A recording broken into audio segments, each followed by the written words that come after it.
Welcome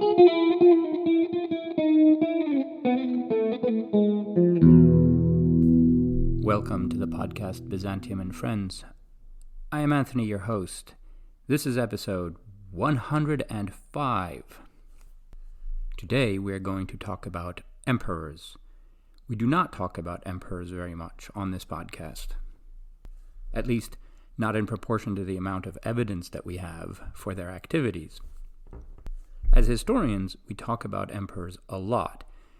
So much that many are tired of hearing talk of emperors.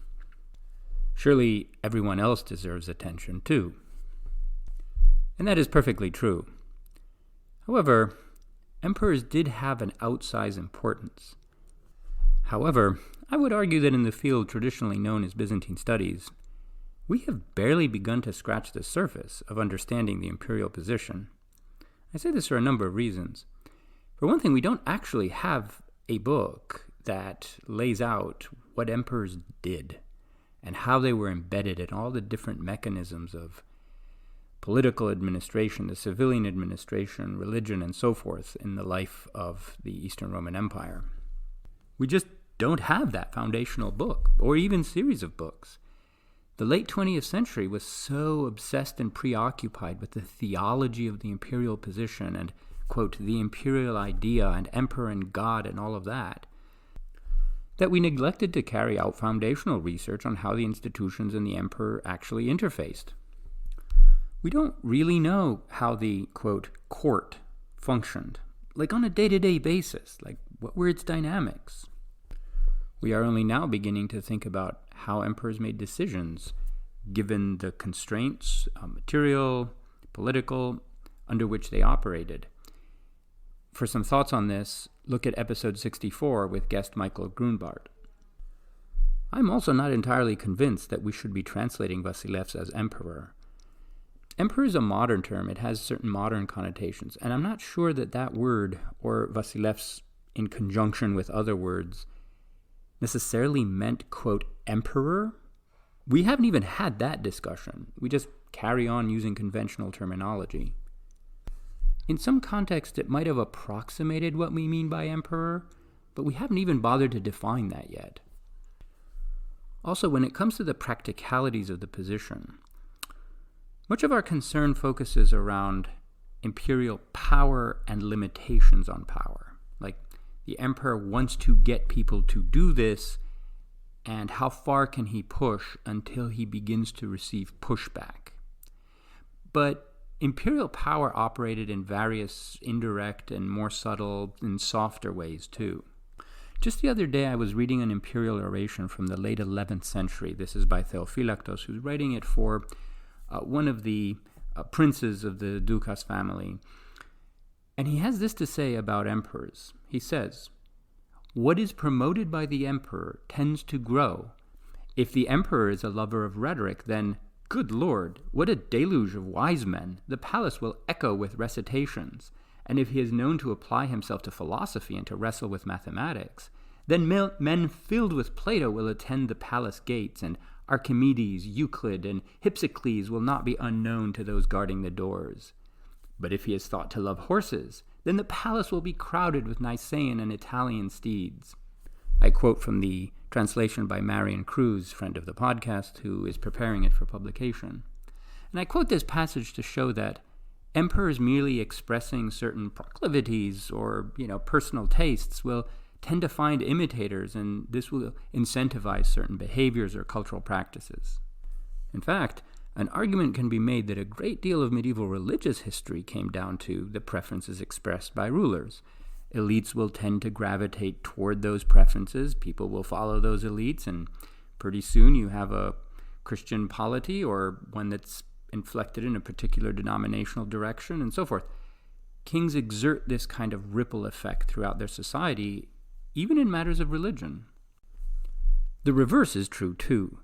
In other words, subjects have expectations of their rulers, and those expectations then shift and influence what those rulers do. There's quite an interesting dialectical process here that governs both the exercise of power and the shaping and history of cultural change. emperors and their subjects were always looking at each other and deciding whether to follow along or push back. These dynamics lie at the heart of an excellent new survey of the imperial position during its first 6 centuries. The book is written by my guest today, Olivier Hekster, who is a professor at the Radboud University Nijmegen. And the book is called Caesar Rules, the Emperor in the Changing Roman World, from 50 BC to 565 AD, that is the death of Justinian. So it treats the entire, what I would call the early period, as one unit, like from Augustus to Justinian, which is an interesting periodization. We talk about that a little bit in the discussion. This book is a very clear and accessible introduction to the roles that emperors were expected to play: military, religious, civic, legal, about how the environments around the emperor, whether in Rome or at the court or traveling or in Constantinople, shaped themselves to adapt to each emperor's way of performing those roles, and how emperors interacted with their subjects in all of those different capacities. And I hope that one day we can have a book or books like this for later East Roman emperors. Probably not from Oliver himself, who says he's moving back to the period of the late Republic. So he's mostly an ancient historian who's looking late when he turns to Justinian. But perhaps some of you can pick it up from there and take it later. Anyway, this was a tremendously fun conversation to have. I hope you enjoy it too. Thanks again to medievalists.net for reposting these episodes. Here is my conversation with Oliver. Oliver, welcome to the podcast. Happy to be there. I have been reading you for years, obviously, and I've been waiting for you to publish something that cut into territory that I could reasonably claim was Byzantine. So here we are. Finally. You wrote a book on the Roman emperor, or for my audience, I should clarify, the early Roman emperors. In fact, I'm going to use this book as a kind of standard for periodization, but we'll get to that later, because I think that you're right. This period is a kind of unit. So you examine the emperors like from the 1st century BC or AD or whatever, when emperors first appeared, down to the 6th century. And let's start with some very big questions here, because I think everybody, so to paraphrase probably the single best known phrase to come from a Supreme Court decision in the US. You know an emperor when you see one, but you can't define it exactly. And this is really odd thing about Roman emperors, that from a distance, they're easier to see than when you get up close, and like you lose resolution the closer you get to them, because it's harder to see exactly what their position and their title is. They get blurrier the closer you look at them. And you talk about this in the book, not in those terms, I'm just kind of putting it in my language. So what makes Roman emperors so elusive? You devote a whole section of the book to the problems of trying to figure out what exactly an emperor was. So what are they? So I don't know. I've written a book, and I think the conclusion is the emperor doesn't exist, and I still don't know what they are. So I'd have to write another. But at sort of the basic level, I think we always need to remember that Roman emperorship arises from a very weird political, cultural context, which is effectively years of civil war at the end of what we call the Roman Republic, then Caesar coming to power, creating a dictatorship and being assassinated, and then Augustus, Octavian, young Caesar, whoever he is, or however we want to call him, taking up power and spending a lot of effort and time in showing that though he's in power, he is not in the same sort of sole power, dictatorship, kingship that Caesar was, in order not to get assassinated. So the whole basis of the first person whom we call Roman emperor is that he's not a Roman emperor. Right. And that must be the reason why it remains blurry. The whole notion of emperorship, kingship, actually, I'd rather say, is problematic for Romans. So if I were to be sophist about this and say your question is about emperor in the Roman world. Emperor is our term. Mm-hmm. I wouldn't know. So as you say, I've spent time on this, but I still wouldn't know what exactly the word in the Roman world would be that we systematically translate as emperor.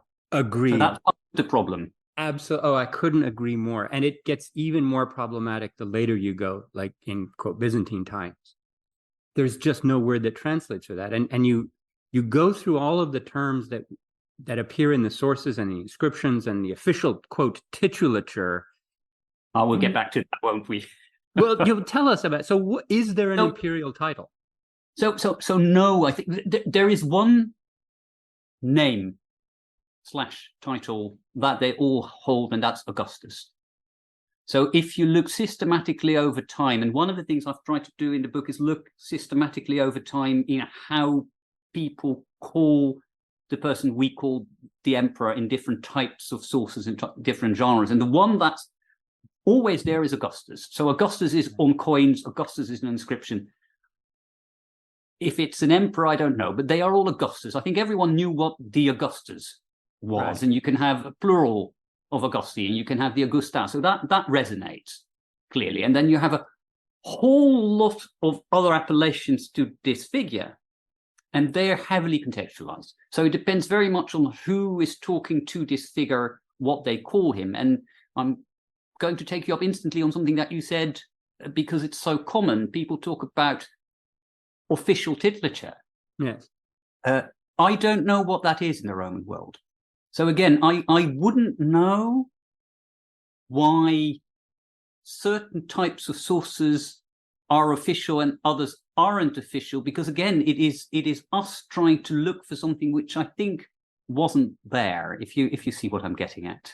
Yes, I've encountered this problem in other contexts too. Like, for example, when scholars discuss the quote official language of the Roman Empire, and there are periods when I'm just not sure that such a thing existed.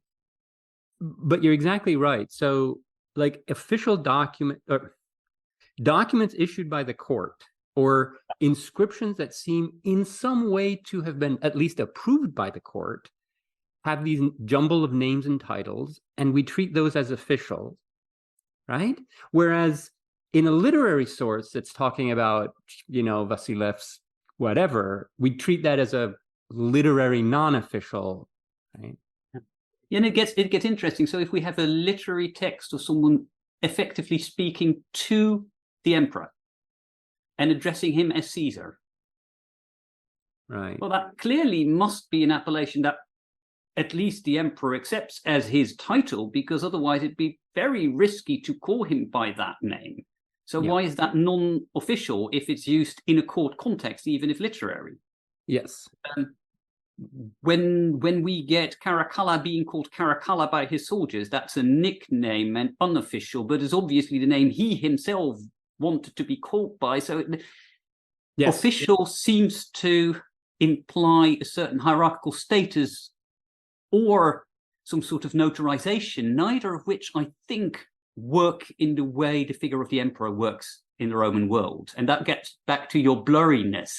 Right. The emperor is all of the above. So he is both the Augustus and the Imperator and the Basileus and Caesar and Caracalla, depending on context and depending on sources. So the official part seems to suggest a hierarchy of correctness, which doesn't really work.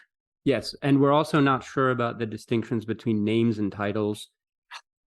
It's entirely possible, right, that Imperator Augustus was a name, right? Like the person we sometimes call Octavian, that was his name after being Gaius Julius Caesar, after being Octavianus.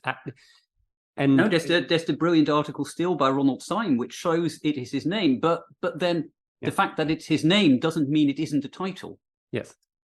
Right. So and then even if it was his name and not a title, were people outside of his direct circle aware that it was his name and not his title? So we get into all sorts of problems, which I think we frankly can't solve.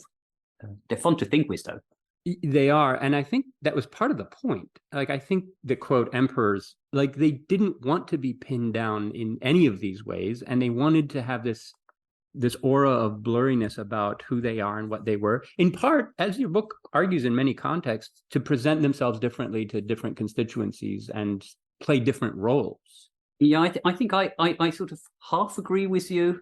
Yeah. In that you're obviously right that this is an effect and something that was appreciated. I am not entirely sure that it is the choice of the emperors or of any individual emperor to do this.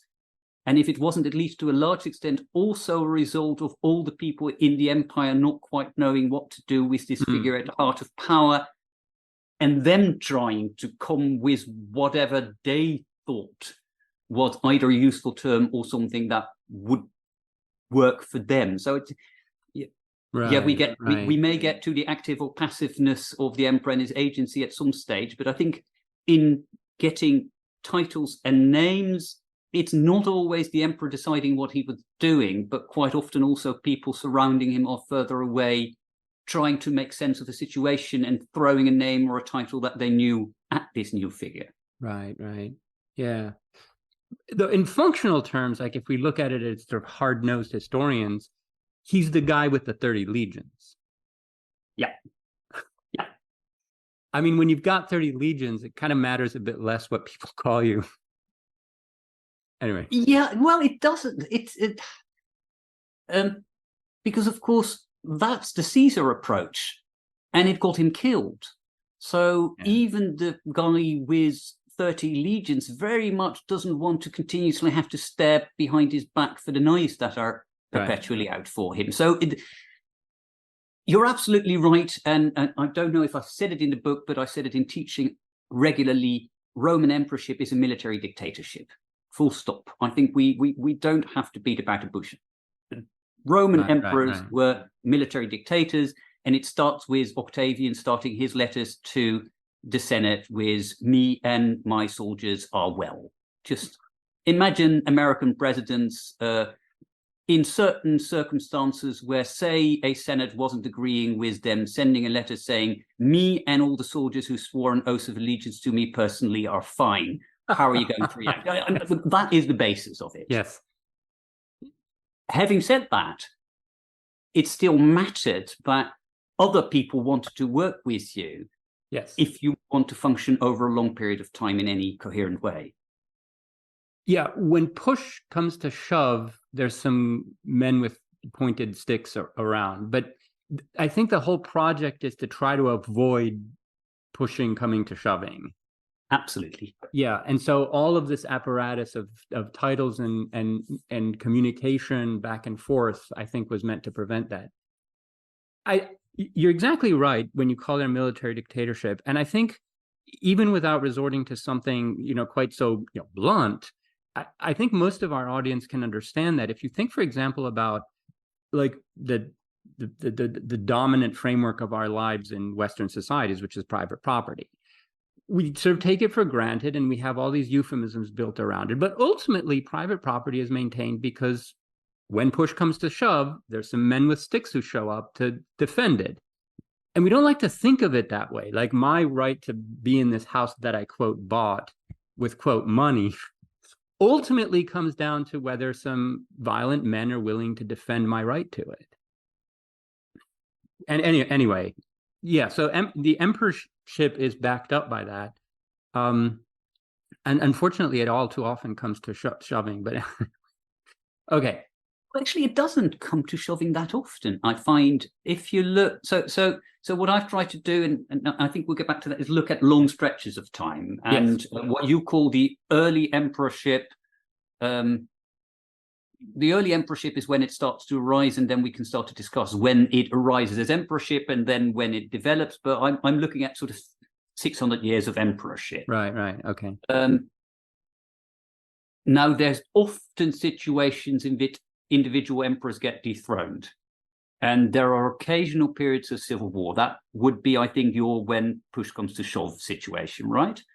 But on the whole, it's actually, there's relatively little direct military intervention, I think, in successions, if you look at it over the long stretch. And there is rarely a situation in which the whole notion of emperor comes under debate. So you're obviously right. It's underlying everything, but it's so effective in how it underlies everything that it's reasonably rarely tested. If one looks at sort of larger trajectories. You're exactly right. I actually wasn't thinking about the succession or civil wars when I made that comment. I've been reading about the church councils as we were talking about that earlier. And because I'm teaching a course on the church councils, and it's so common when emperors are not getting their way with certain groups and certain constituencies, there seem always to be some soldiers around who can settle the matter. There's a lot of beating that takes place. Anyway, and that's when, like, the fictions of the emperor just being a kind of distant manager of these disputes kind of breaks down, at least in the eyes of people who thought that the emperor was getting too involved. Yeah, but and anyway. You're right, and that is not something that is limited to what I call the late and you call the sort of early or normal period, sort of when we get to early Byzantium or whatever, because we have this obviously with delatores under Nero. You've got that with the Majestatis trials, so the trials against people who offended the emperors. There's this underlying current that if you get him up the wrong way, he may well result in you get dead. That is something that people are very aware of. You're right, and in that sense, this military basis is perpetually there. Yeah. Okay, so let's talk a little bit about the majority of subjects of the empire, because you mentioned earlier that all of these people are trying to figure out in their own way how to address and how to negotiate with this power that is in some ways elusive. So were emperors perceived by the majority of people in the empire as just unimaginably distant figures of not much relevance for their lives, or were they kind of ever present in a way that people were always thinking about emperors and, knew who they are and so forth? I mean, I imagine it's a combination of the two in various ways, but it's kind of worth discussing, like, how do we situate the emperor in this population of 50 or 60 million people? Yeah, so you're absolutely right. It's both. It must be both. So the people who would physically see the real, as it were, the person of the emperor is going to be a relatively small group. That's going to be elite people in Rome, and even when the emperor travels, and the Roman emperor travels actually quite a lot, they will still manifest to small sections if one talks about the empire at large. So for the vast majority of these 50, 60, whatever many million people, they would see the physical emperor rarely. On the other hand, the emperor did travel a lot. He did travel past the legions. He did make sure he would go to different cities. So there would be this trickle-down effect. I'm quite sure that quite a lot of people would know someone who had met the emperor. So in that sense, that I think that's something we tend to underestimate. That sort of the possibility of meeting the emperor was at least potentially larger than the realistic chance of seeing him. So people would, he is approachable, certainly in Rome, but also elsewhere. This is the whole notion that you can approach the emperor, certainly up to the 6th century. So it gets slightly different when we get to the later Byzantine period, I think, but certainly for the whole period I'm talking about, the idea that you could meet the emperor is there. So that's one part of it. You wouldn't, but you could. Yeah. You would always see the emperor. This is the other thing. You would perpetually be encountering the emperor because almost every single freaking coins would show the emperor. And if not this emperor, certainly an emperor. Yeah. The amount of statuary with the emperor on it was amazing. It was throughout every single city, and not just the cities, but the small suburbs as well, the small villages as well. So you'd have representations, and I imagine, though we don't know, that we'd have enormous numbers of small tin cups, miniature emperors with moving heads and all sort of things that so the emperor was there like any sort of dictator in a system where that representation is important. So they would see the emperor, certainly an emperor, throughout, whether they would see him individually is different. And that tension is something that people play with, in the sense that my favorite quote, I think I use it, is the Synesius one, famous, yes. The 4th, 5th century Synesius from Libya, who mentions that in this small village in Ptolemais, there are people who still think that Agamemnon, the son of Atreus, is king and that he is now the Roman emperor, right? It's a literary topos, he's playing with it, but they knew there was a Roman emperor, they wouldn't know who he was, but they were still aware there was a figure and they placed him in their own mythology. And it's probably not true, but it's a fun quote, and it does tell you the sort of tensions that you were, I think, aiming at. Yes, so I have a beef with that letter, or the way it's used. Oh yes, it's a famous statement, because he's kind of making fun of these people. So you have to read the entire letter, and I encourage the audience to go read that letter, and in fact read as many of Synesius's letters as you can, because they're hilarious. And that letter is one of a series of letters that is I think it's just basically a parody. It's a satire, and he's written a number of these letters. And if you read the whole thing, and it's a journey into the interior of Africa where he finds this remote village, and anyway, it's very, very funny. And I don't think that it should be taken as a sociological commentary on provincials' awareness of anything. And I think you can. I really think you can. You're obviously right. As I said, you can't take it literal. Yeah. And it is all about echoing Georgica and all that sort of things. But on the other hand, the fact that he's making that statement, he's making that joke, you don't make jokes that are completely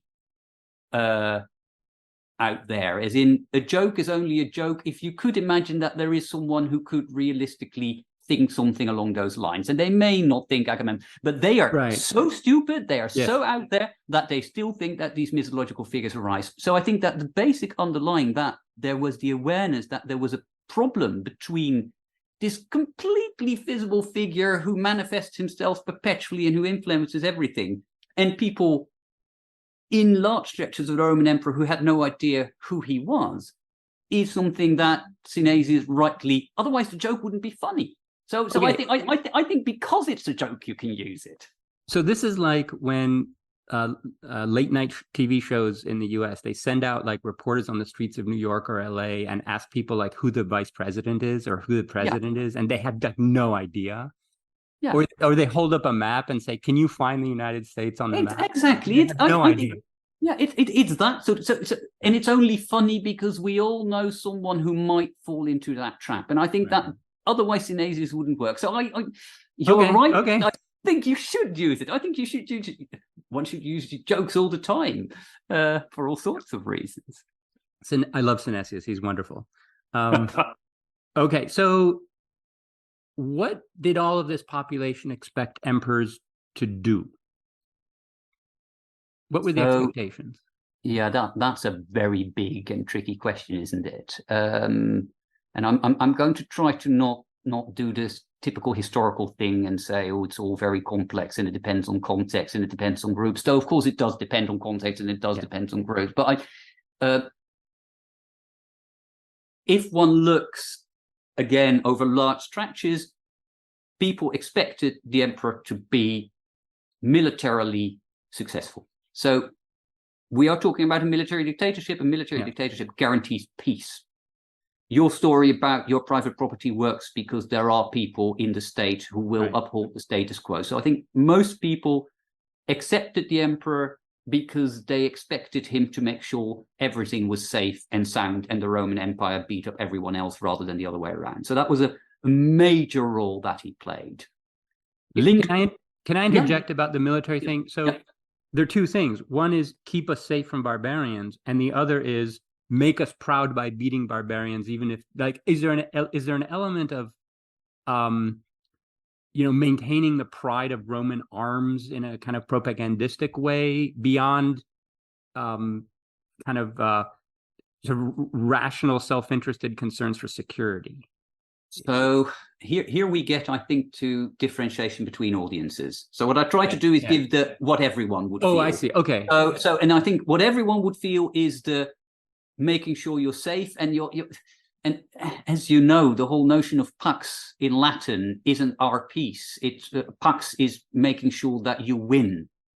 Right? Pax isn't peaceful in the sort of white dove United Nations sort of peace. Pax is making sure that no one beats you up. Then you have peace. The Pax Romana means that internally you have peace. So you're absolutely right that you also have this identity notion and supremacy, but I think that depends. That becomes more group dependent. That is certainly the case for soldiers, certain groups in Rome.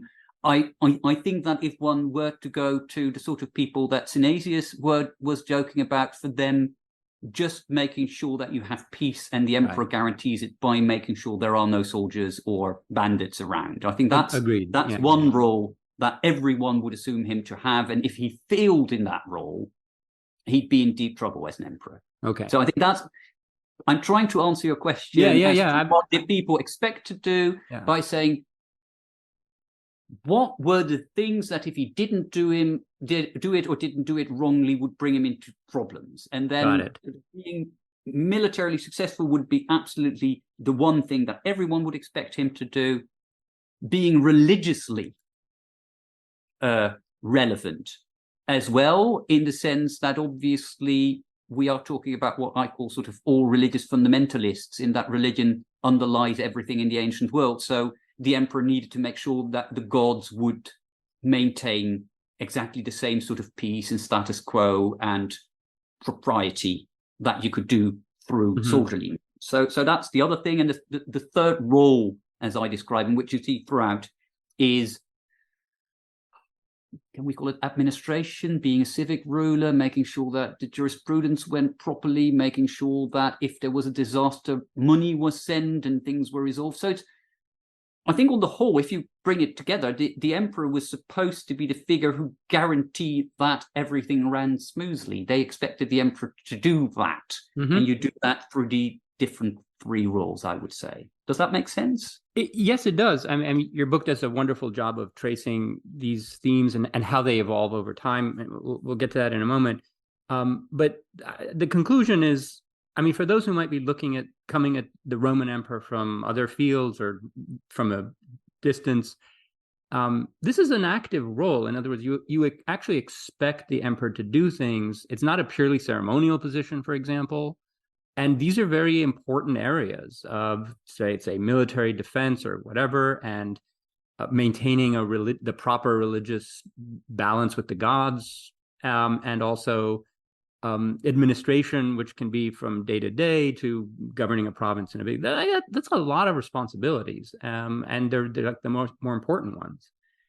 And there's also the sort of whole culture of petitions, which is very important in the Roman world. And I don't know if it gets more important later on, but it's definitely very important by the time you get to Diocletian's era and beyond, where provincials of all sorts are just asking the emperor for all kinds of things, from tax breaks to clarify legal disputes to hold officials accountable, to like incredible. Those petitions might actually be a kind of database of what people expected the emperor to do. Well, to an extent, because of course the petitions are sent by a subgroup of the emperor, right? That's from certain towns or certain elites on the whole. I would still say the petitions on the whole show elite interest, and petitions are essential. Okay, so we talked about active or passive to a sense, and one of the still most dominant and brilliant accounts on Roman emperorship is Fergus Miller's Emperor, who in the 1970s and then a revision in the 1990s wrote the book on the Roman emperor, which I used systematically in writing this because it remains seminal and brilliant. But his key notion is the emperor is a passive figure. The emperor is what the emperor does, and the emperor reacts exactly to sort of petitions you're talking about. And I think the problem in looking at it that way is that you create a reasonably elite emperor. So the emperor may have been reacting to the request by the elite, but he was still doing quite a lot of things himself and initiating that.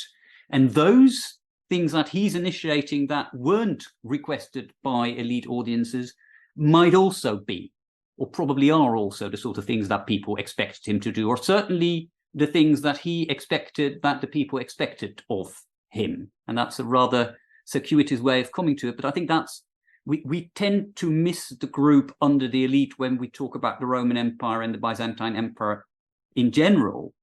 And by getting to written petitions, again, you have the risk of falling into that trap. So I think that there is that notion of what does the emperor do when he decides that he's going to attack, when he's decide that he's going to link himself to a specific god. That's not necessarily a result of a request. That's an active action. Oh, absolutely. And you're entirely right. I didn't mean to, when I mentioned petitions, I was supplementing the categories that you were mentioning. Okay, and actually I'm coming from it from a very different perspective, but you're right. It kind of did drift me into Fergus Miller's model this way. And that is that, at least in like Diocletian and after, the period I focused on mostly, I think it's important to stress how responsive the government wanted to be seen as. Okay, yeah. Right, in the sense that, tell us your problems, right. please. Yeah. Like, our job is to solve your problems. And yeah, so half agree. You're absolutely right that they want to be seen as responsive. But if you look at the answers, quite often it's no, go back to the governor. So it's this notion, so it's weird. You're right. There's this notion that there needs to be a system in place where you can be approached. And it's extremely important that you show throughout that you can be approached. This administrative role continues, even if the practical upshot is that you're basically thrown over the fence again back to where you started. So that yes. Oh, yeah. I'm not saying that the emperors are constantly intervening, but that they're creating a kind of personality for the government that they're heading, which is that we're here to listen to you and do whatever. And I think that even, well, anyway, we're getting into other territory, but it's one of the reasons why I think this empire was so successful in the long run, and my long run is like another 900 years, because it performed this function, and performed in both senses of the word. But you're entirely right. I mean, I read Miller's book in the 90s, and I was struck that there was no mention in it of many military functions. And I'm like, well, the emperor doesn't lead armies by petition, and no discussion of like religious policies. It's like Aurelian didn't decide to turn to Sol Invictus because he got a petition. Like, there are things that emperors actively do, and they're very, very important things. And I was actually waiting for, well, it turns out decades, for someone to say, wait, no, let's fill this out a little bit more. I mean, the passive model he thoroughly researched, and it's brilliant, but we just need more to the picture. So another thing that your book does is talk about how these expectations changed over time, and in particular, how emperors set new bars for their successors, both low bars and high bars, right? So can you just give us some examples of like how previously transgressive behavior was normalized, or how like super successful emperors made the job of their successors a little bit harder? Yeah, I think the first category is more fun, isn't it? Also fairly relevant for our times, right? This is very much so. So changing bars and creating new possibilities you can do by just breaking all boundaries and failing miserably. So if one looks at the infamous bad emperors, right? If you do a crossword, bad emperor, 4 letters, it's Nero. If we have a nice sexual element, we get Caligula, Heliogabalus. If one has a sort of military paranoid one, you get Domitian and Caracalla. And we can get that name. We all will tick the same sort of names, and you can get the empresses as well. And this, now these are all individuals who, in a very, very basic way, these are people who didn't abide by senatorial standards. They did something very differently. They didn't live with senatorial rule. They showed themselves as either religiously dominant or way too much all power or dependent. Doesn't really matter. But if you take the case of Nero, who took much individual power, showed himself supreme, linked himself to Saul, he got dead, right? This is what you do. You do that, you overstep the boundaries, you get killed. Now, anyone after Nero who would present himself as linked to Saul rather than really assimilating Saul, and who would take lots of supreme power but still listen to the Senate, would instantly look like a much better ruler and much more sensible. Right. So Vespasian can do much more than Tiberius could do, because you have Nero in between, and that builds up. So in that sense, transgression means that even when you feel at an individual level as an emperor, and you feel either because you become deeply unpopular afterwards, or you get assassinated, and often both,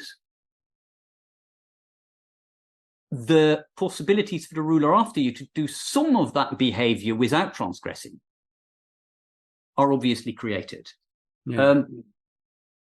It works slightly more problematic the other way around, the one you started with. So really good emperors, some emperors become canonically good. Augustus is the obvious one, right? I think actually only Augustus is, and not even all Augustus is always seen to be good by everyone, but Augustus after his death is quite rapidly a universal model.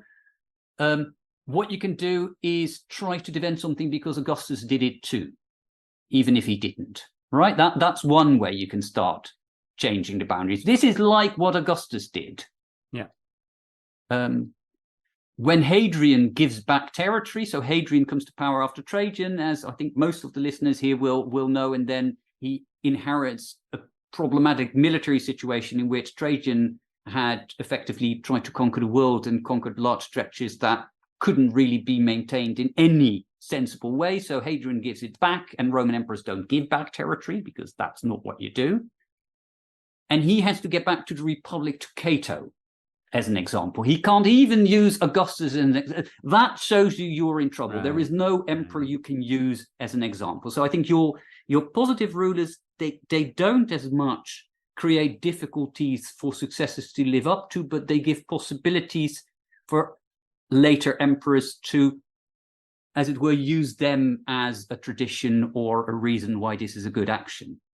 Right, yeah. And you can see the Julio-Claudians trying to look as much like Augustus, even physically. Oh, yeah. In their portraiture, like... And Trajan looks like Augustus again, and Constantine looks like Trajan and Augustine again. Yeah, so you see these physiological currents returning again and again and again. Absolutely. Yeah. But the transgression is, as you said, more interesting, and in part because it reveals like a soft cultural consensus. Well, they don't know it's soft until someone crosses the lines. Everyone thought, but this is how we do things, until someone doesn't. And we're exactly in this situation today in many, many countries where you're realizing, wait, there were no rules here. This was just like an agreement among gentlemen to like not do that thing. And now it turns out we can do that thing. And that throws the Romans into these convulsions. The interesting thing from a historical perspective, and again, something I think we need to reflect on now, is that we say that Nero, because he's the easy example, right, is a bad emperor because his experiment failed, right? I can quite easily see an alternate history in which Nero is successful, in that Nero fails because he alienates just too many senators, and Vindex gets annoyed and he has to assassinate himself, right? Or he gets suicided, or whatever term you want to know. But we all know, and there's this wonderful book already decades old by Ted Champlin looking at the reputation of Nero and Nero, but Nero retains this immense popularity. We know from ancient sources that we get Nero messiases, that later people come from the East pretending to be Nero, and they're instantly popular. So there's a large swatch of people who would fervently vote for Nero throughout, as in the hardline Nero supporters. They could have been successful. The fact that he wasn't successful, and senators write history, show that we talk about transgression and there was common sense and it was transgressed and he was bad. A situation in which it shifted slightly and Nero would become a positive example and change behavior in that way isn't impossible. So if we look at what's happening today, it is relevant, and I think we are all aware of that. It depends very much on whom you're talking to, about who is the good guy and who is the bad guy in this situation. And I don't live in the States, but I think it's salient at the moment for you. Yes, very much so. Speaking of alternative histories, I don't know if you know Tom Holt's comic novel, A Song for Nero. And so this is it's hilarious. And the premise is that Nero doesn't actually die in 68, but one of his doubles does. And Nero goes off with some Greek friend, and he's like a cook or something on a ship or whatever. And they have adventures in the... Yeah, but this is in ancient text, right? This whole notion that he didn't die is there. It's, it's wonderful. Yeah. So we have this distinction between good and bad emperors, which, as you mentioned, is largely a senatorial construct. If you were polite to the Senate and pretended that they had, power and authority, then you went down as a good emperor. I remember for a while in like the 80s, mostly the 90s, we got a whole bunch of like revisionist biographies where all of the bad emperors were like, well, maybe he wasn't so bad, and who cares what those senatorial types are writing anyway. Where are we now with all that? Like, I mean, obviously historians have gotten past that dichotomy. Do we worry about it at all anymore? So guilty as charged, in that I started my career by showing that Commodus wasn't as insane as everyone else said. I think what these books do, on the whole, and I still think that what they do is sensible, but declaring an interest, is showing the senatorial bias and showing that there are different groups thinking differently about emperorship. And there is still, I mean, it's so difficult to get away from this dichotomy because it's so dominant in the ancient literature that modern literature keeps repeating it. And as ancient historians and Byzantinists, I think we're not doing a particularly good job at showing that this dichotomy is wrong, considering the fact that everyone else writing about ancient history still maintains it. Right. So I think there's consensus in the field that this isn't the right dichotomy, and there's consensus outside of the field that it is how the world works. Personally, I think that anyone ruling the known world entirely on his own, as in no one could really correct him without killing him, has to have been at least slightly insane. So I don't think that any of these rulers will have been able to have had a sense of perspective, because if they've had a sense of perspective, they wouldn't be able to cope. It's like the CEOs of very, very large companies. They tend not to be the most empathic individuals. I may now offend lots of people, but I think the general pattern holds when you have that sort of authority, and these didn't even have systems in place to kick them out, as most CEOs do have. They weren't going to be mentally sound or sane. No, I mean, our economic system basically rewards being a psychopath on certain levels. Anyway, and I'm pretty sure the Roman and I think the Roman Empire did too. Okay. And by the way, I'm also guilty of the good-bad distinction. In fact, I just did a series of podcast interviews with Robin Pearson where I talked about the 10 best Byzantine emperors and the 10 worst ones. Yes. It's a popular format for packaging information. I tried to use like my own criteria. No, I did use my own criteria. I wasn't beholden to the sources. So some odd figures appeared on the lists, but anyway. Okay, I want to jump ahead a little bit to the later part of your period. So what did Christianity change in the nature and function of the imperial position? And I say this in particular because in some scholarship, the emergence of Christian emperorship is taken as a kind of rupture point beyond which the ancient historian need not or dare not tread. And from your periodization, it emerges that you obviously don't think this is some kind of major, culture-changing development. So where would you situate Christian Roman emperorship on a kind of spectrum of a continuity or rupture? Very much on the continuity scale. So I'm trying to see just how blunt I dare be and whether I'd say that nothing changes at all. But it's not quite true, but it's nearer to nothing changes in the nature of emperorship. Not saying nothing changes in society, nothing changes in culture. There are lots of things that change through Christianity, but very little changes with the Christian emperor, and everything that changes, you see, they are trying to find ways of being as continuous as you can. So major difference clearly is this notion of the emperor as a divine figure. That becomes more problematic in Christianity than it was before.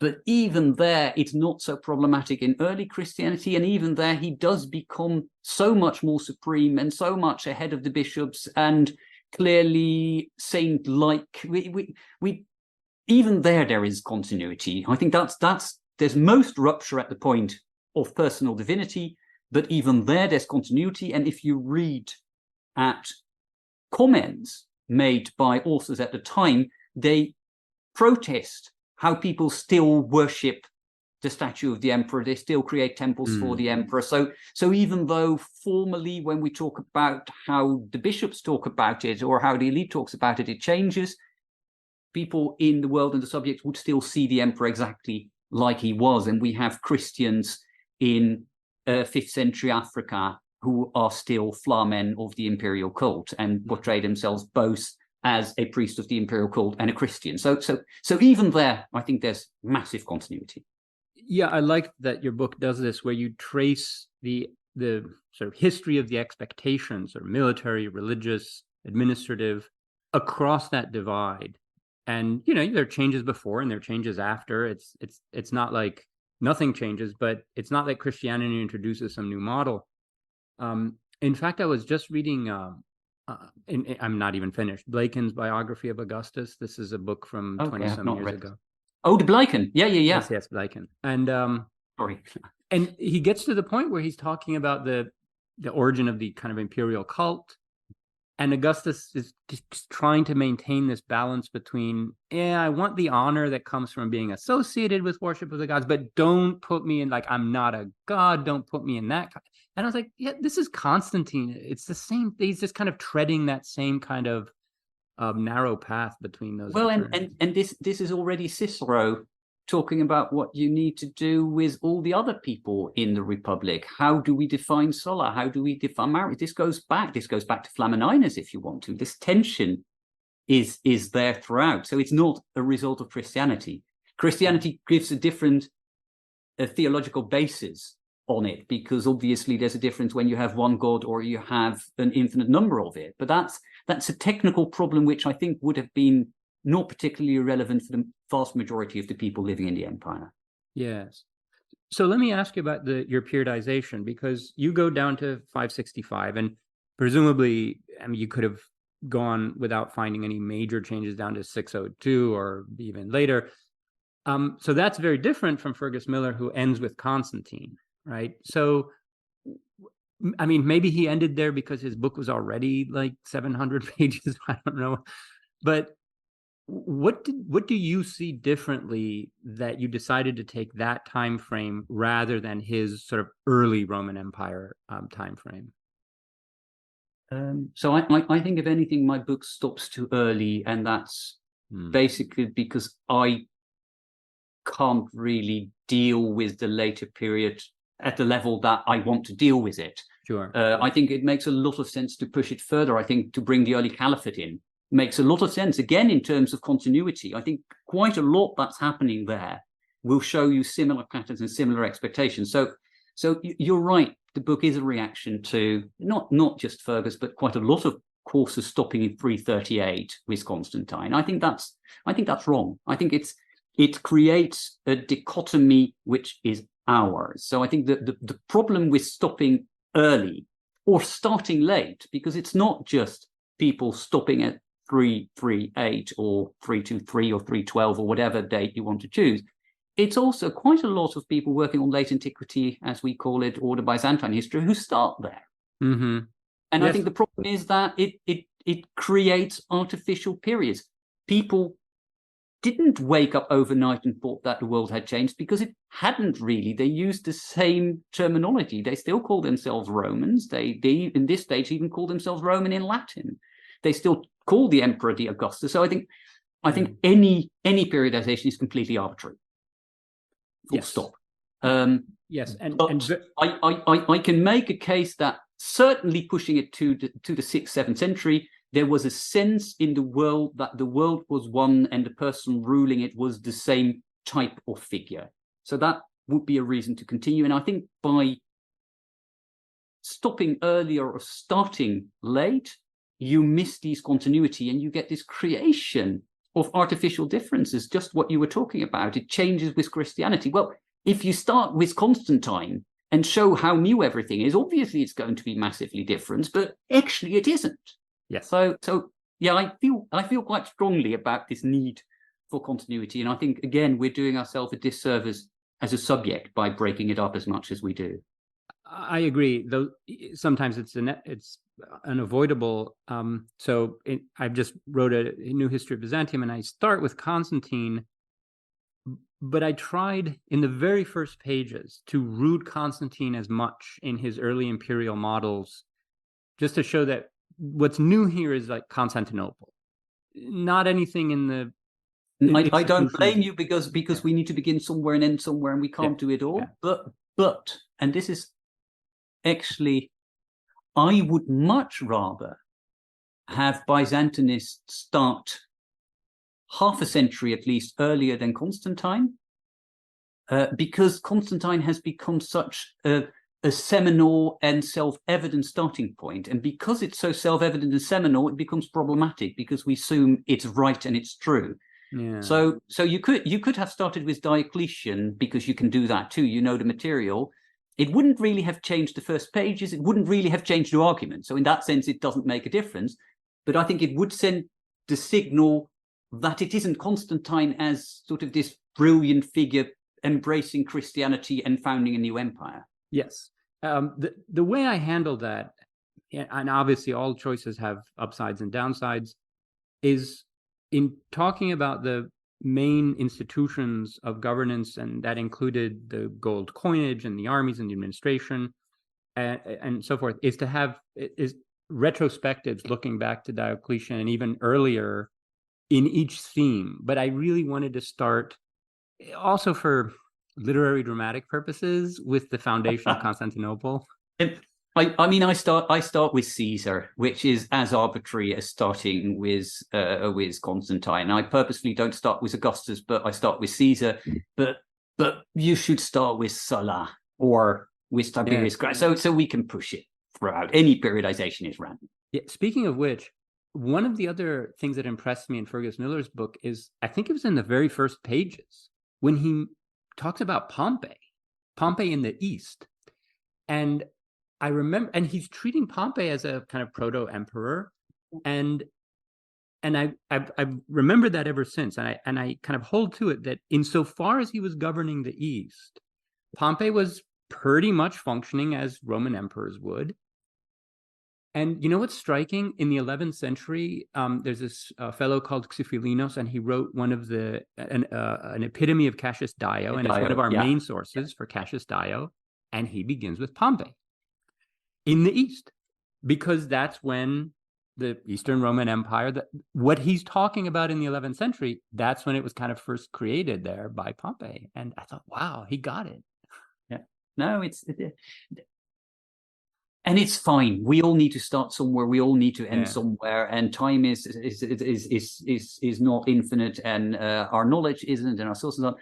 But I think we do need to be more explicit about why we make the choices that we make, and at least realize that when we create a cutoff point, that isn't a historically relevant cutoff point because we choose it. It's something that we can defend, and we have criteria to say why we do it. Yes. But history always runs across that boundary, doesn't it? Most often it's because that's where the sources you're comfortable with using stop. And yeah. Fair enough. Okay. Good. I think we have a full discussion here. And so we should bring this to a close. I just wanted to ask you, what's next for you? I don't really know. I'm done with emperors. This is what I have to say about emperors. I don't know. So I'm at the moment exploring late Roman Republic, also because it's extremely interested in comparing it to what's happening to our time frame now. I think there are certainly sort of looking at it with a presentistic sort of view is interesting. Looking at the Roman Empire, which still interests me, even if the emperors don't, as a sort of global network is another thing. So I'm sort of playing with. So how can we look at the empire as something that brings all these different groups together, and what happens when you get that sense of scale to enlarge? So I'll continue playing along with Romans, but not necessarily the emperors anymore. I look forward to that work. And one of the things that I'm hoping to get is my field to pay more attention to earlier Roman studies. No, I think it's certainly, and there's extremely exciting work happening on the Roman Republic at the moment. Lots of young scholars doing really, really brilliant work there. So I look forward to reading all of that, which is nice.